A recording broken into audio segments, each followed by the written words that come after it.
بسم اللہ الرحمن الرحیم۔ حضرت ابو ہریرہ رضی اللہ تعالی عنہ سے روایت ہے کہ رحمت دو عالم صلی اللہ علیہ وسلم نے ارشاد فرمایا کہ ایک مومن دوسرے مومن کے لیے آئینہ ہے۔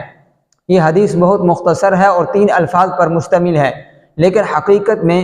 دنیا کی تعلیمات اس کے اندر پوشیدہ ہے۔ اس کا ظاہری مفہوم تو یہ ہے کہ جب ایک انسان کسی آئینے کے سامنے کھڑا ہو جاتا ہے تو وہ آئینے کے اندر اپنی شکل و صورت کو دیکھتا ہے،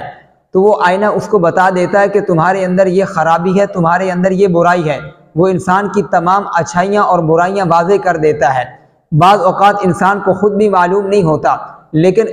آئینہ اس کو بتا دیتا ہے کہ تمہارے چہرے کے اوپر فلاں داغ ہے، تمہارے چہرے کے اوپر فلاں دھبا ہے۔ یہ حقیقت میں ایک آئینے کا کام ہوتا ہے۔ جب ایک انسان کسی آئینے کے سامنے کھڑا ہوتا ہے تو حقیقت میں جب ایک انسان کو آئینہ بتا دیتا ہے کہ تمہارے اندر یہ خرابی ہے، تمہارے اندر یہ برائی ہے، انسان کی تمام اچھائیاں اور برائیاں وہ واضح طور پر آئینہ اس کو بتا دیتا ہے، تو ایک مومن بھی دوسرے مومن کے لیے اسی آئینے کی طرح ہونا چاہیے کہ اگر ایک مومن کسی دوسرے مومن میں کوئی عیب دیکھے یا کوئی برائی دیکھے تو وہ ایک مومن دوسرے مومن کو اس کے عیب سے آگاہ کر دے کہ تمہارے اندر یہ عیب ہے، تم اس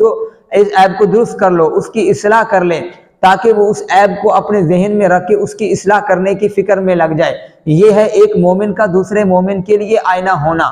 تو اس حدیث شریف میں دونوں کے لیے سبق ہے۔ جو شخص دوسرے کے اندر عیب کو دیکھ کر یا برائی کو دیکھ کر بتاتا ہے اس کے لیے بھی سبق ہے، اور جس شخص کو بتایا جا رہا ہے کہ تمہارے اندر یہ عیب ہے اس کے لیے بھی سبق ہے۔ اس حدیث میں دونوں کے لیے سبق ہے۔ تمہارے اندر یہ عیب ہے، اس کے لیے یہ سبق ہے کہ وہ اپنے عیب بتانے والے پر ناراض نہ ہو، وہ اپنے عیب بتانے والے پر غصہ نہ کرے، وہ اس غلطی بتانے والے پر ناراض نہ ہو۔ اس لیے کہ حضور اقدس صلی اللہ علیہ وسلم نے مومن کو آئینے سے تشبیہ دی ہے کہ جب مومن آئینے کے سامنے کھڑا ہو کر اپنے چہرے کے سیاہ داغ اور دھبوں کو صاف کرتا ہے تو وہ آئینے پر ناراض نہیں ہوتا کہ تم نے مجھے یہ دھبے کیوں بتائے ہیں، تم نے مجھے یہ داغ کیوں بتائے ہیں۔ اس لیے مومن بھی ایک مومن دوسرے مومن کے لیے اسی آئینے کی طرح ہے۔ اگر ایک مومن دوسرے مومن کو کسی عیب سے آگاہ کرے تو جس کو آگاہ کیا جا رہا ہے کہ تمہارے اندر یہ عیب ہے تو وہ اس عیب بتانے والے پر ناراض نہ ہو کہ تم نے مجھے یہ عیب کیوں بتایا، بلکہ اس کا تو اس کو احسان مند ہونا چاہیے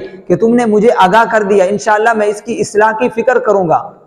اسی طرح ایک مومن اگر دوسرے مومن کے کسی نماز میں یا معاملات میں یا کسی بھی جگہ کسی عیب کو پائے تو وہ اس کو بتائے، اور بتانے والے کو اس کا احسان مند ہونا چاہیے کہ اس نے مجھے فلاں عیب سے آگاہ کیا، لیکن بتانے والے پر غصہ نہیں کرنا چاہیے۔ جس طرح ایک مومن آئینے کے سامنے کھڑا ہو کر اپنے چہرے پر سیاہ داغ اور دھبوں کو صاف کر دیتا ہے، آئینہ اسے بتاتا ہے کہ تمہارے اندر یہ غلطی ہے، وہ آئینے پر ناراض نہیں ہوتا، وہ آئینے کا احسان سمجھتا ہے۔ اسی لیے ایک مومن کو بھی دوسرے مومن کا اسی طرح احسان سمجھنا چاہیے کہ فلاں ایک مومن بھائی نے مجھے فلاں عیب سے آگاہ کیا کہ تمہاری نماز کے اندر یہ غلطی ہے، تمہارے معاملات کے اندر یہ غلطی ہے، تم اس کو دور کر لو، بلکہ اسے کہنا چاہیے کہ انشاءاللہ میں اس کی اصلاح کی فکر کروں گا۔ اس پر ناراض نہیں ہونا چاہیے کہ اس نے مجھے اس عیب سے کیوں آگاہ کیا، بلکہ اس عیب کو دور کرنے کی کوشش کرنی چاہیے۔ تو اسی طرح آج کل کے لوگ علماء کرام پر ناراضگی کا اظہار کرتے ہیں کہ یہ علماء کسی کو کافر بنا دیتے ہیں، کسی کو فاسق بنا دیتے ہیں، کسی کو بدعتی بنا دیتے ہیں، کسی پر کفر کا فتویٰ لگا دیا، کسی پر بدعتی ہونے کا فتویٰ لگا دیا، ان کی تو ساری عمر یہی کاموں میں گزر جاتی ہے۔ تو اس کے جواب میں مولانا اشرف علی تھانوی رحمۃ اللہ علیہ فرماتے ہیں کہ علماء لوگوں کو کافر بناتے نہیں ہیں، لوگوں کو فاسق بناتے نہیں ہیں، لوگوں کو بدعتی بناتے نہیں ہیں۔ حقیقت میں جس انسان نے بھی کسی کفر کا ارتکاب کیا، کفر کا ارتکاب تو اس نے خود کیا، لیکن صرف علماء بتاتے ہیں کہ جو تو نے عمل کیا یہ جو ہے یہ عمل کرنا تمہارا کفر ہے، یہ جو عمل کیا تو نے یہ عمل کرنا تمہارا فسق ہے، یہ عمل کرنا تمہارا بدعت کے اندر ہے۔ علماء کرام صرف بتاتے ہیں، تو علماء کرام پر یہ الزام لگانا کہ علماء کرام کسی کو کافر بناتے ہیں، کسی کو فاسق بناتے ہیں، کسی کو بدعتی بناتے ہیں، ان کا کام یہی ہے۔ حقیقت میں یہ بناتے نہیں ہیں۔ جس طرح ایک آئینہ کسی کے چہرے کے اوپر سیاہ داغ اور دھبا لگاتا نہیں ہے بلکہ بتاتا ہے، اسی طرح علماء کرام پر یہ الزام لگانا کہ یہ ہر کسی کو کافر بناتے ہیں، فاسق بناتے ہیں، ہر کسی کو بدعتی بناتے ہیں، حقیقت میں وہ بتاتے نہیں ہیں بلکہ تمہارے کیے ہوئے عملوں کو بتاتے ہیں کہ یہ جو تم نے عمل کیا یہ کفر والا عمل ہے، یہ جو تم نے عمل کیا یہ بدعت والا عمل ہے۔ لہذا علماء کرام پر الزام نہیں لگانا چاہیے، بلکہ اس کا تو انسان کو احسان مند ہونا چاہیے کہ اس نے اس عمل کو کفر کہا، اس نے اس عمل کو، اس عالم نے اس عمل کو فسق کہا، اس عالم نے اس عمل کو جو ہے وہ بدعت کہا۔ اس لیے ہمیں علماء کرام کا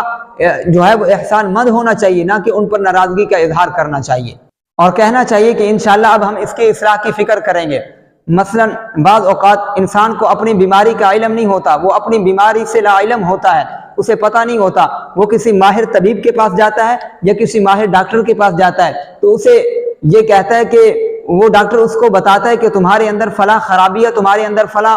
جو ہے وہ بیماری ہے، تو وہ ڈاکٹر پر ناراض نہیں ہوتا بلکہ اس کا احسان مند ہوتا ہے کہ تو نے مجھے بتایا کہ میرے اندر یہ بیماری ہے، میں انشاءاللہ اب اس کی علاج کی فکر کروں گا۔ تو اسی طرح علماء کرام پر بھی ناراض نہیں ہونا چاہیے۔ اگر وہ کسی کو کسی کے عمل سے کسی کو بدعتی کہہ دیں یا کسی کو فاسق کہہ دیں یا کسی کو کافر